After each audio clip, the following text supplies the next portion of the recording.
শিবপুর যুব দলের যুগ্ম আহ্বায়ক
বিপুল ভোটে তিনি বিজয় হয়েছিল, কিন্তু যে কোনো কুচক্রী মহল দুষ্কৃতিকারীরা তাকে বিভিন্নভাবে তাকে ঠকিয়ে দেয় এবং পরাজিত করে।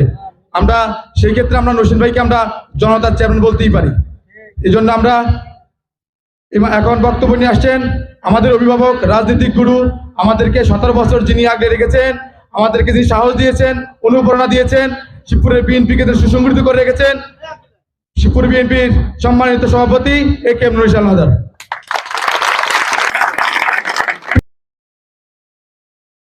আজকে 5 নম্বর ওয়ার্ডের যুব দলের কর্মী সভায় সম্মানিত সভাপতি এবং আমার পাশে আছেন বিভিন্ন ইউনিয়নের বিভিন্ন নেতৃবৃন্দ, মূল দল, যুব দল, ছাত্র দল, স্বেচ্ছাসেবক দল, শ্রমিক দল এবং এই আমাদের বিগত 17 বছর আমরা রাজনীতি থেকে দূরে থাকতে হয়েছে আওয়ামী লীগের নির্যাতনে এবং তাদের অন্যায় অত্যাচারের কারণে আমরা কোনো কমিটিতে হাত দিতে পারি নাই, কোনো কমিটিও করতে পারি নাই। বিদায় মনে হয় 5 নম্বর ওয়ার্ডে আজকে যুব দলের একটা শক্তিশালী করেন, তাইলে মনে করবেন যে এটা বিএনপি শক্তিশালী হয়েছে।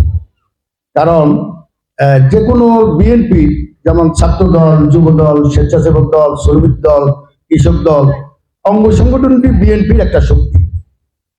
এই শক্তিটা আমরা আগামী সংসদ নির্বাচন হবে, সংসদ নির্বাচনে যদি আমরা আমাদের যেমন ভোলার আমাদের অভিভাবক আলহাজ গোলাম নবী আলমগীর এবং মহরম মোশাররফ হোসেন শাহজাহানের একমাত্র ছেলে আসিফ আলতাফ আছে, আমরা তাদের নেতৃত্বেই রাজনীতিটা করি, আমরা ইনশাল্লাহ তাদেরকে জয় করতে পারব। এখন জয় করতে হলে আমাদের প্রথমত কাজ হলো আমাদের ওয়ার্ড ব্যাপী আমাদের সংগঠনগুলিকে শক্তিশালী করতে হবে।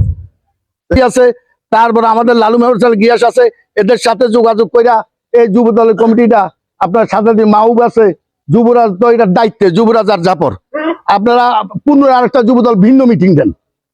আপনাদের কাছে আমার কথা থাকবে এটা যে আপনার যুব দলকে আলাদা একটা পাঠ করেন।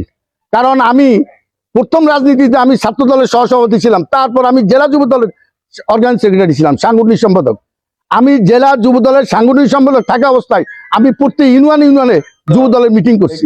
যাই হোক, আপনাদের কাছে অনেক ভুল ভ্রান্তি, আজকে ফেসবুক অনেক কিছু তথ্য দেয়, ভুয়া তথ্য দেয়, এগুলির দিকে অ্যালার্ট থাকবেন।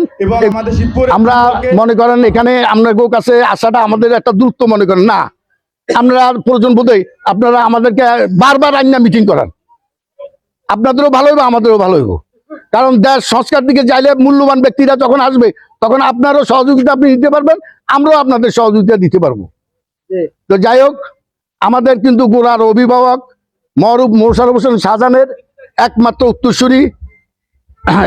উত্তরসূরি আসিফ আলতাফ, আমরা এদিকে সবাই লক্ষ্য রাখবো। আর আমাদের মূল অভিভাবক আলহাজ গোলাম নবী আলমগীর, আমরা ইনশাল্লাহ তারা আগামী সংসদ নির্বাচনে আমরা ইনশাল্লাহ সবাই একমত হয়ে যদি যাই তাহলে আমরা তাদেরকে ইনশাল্লাহ জয় করতে পারবো, এই আশা রেখে আজকে আমি আমার বক্তব্য শেষ করছি। আসসালামু আলাইকুম।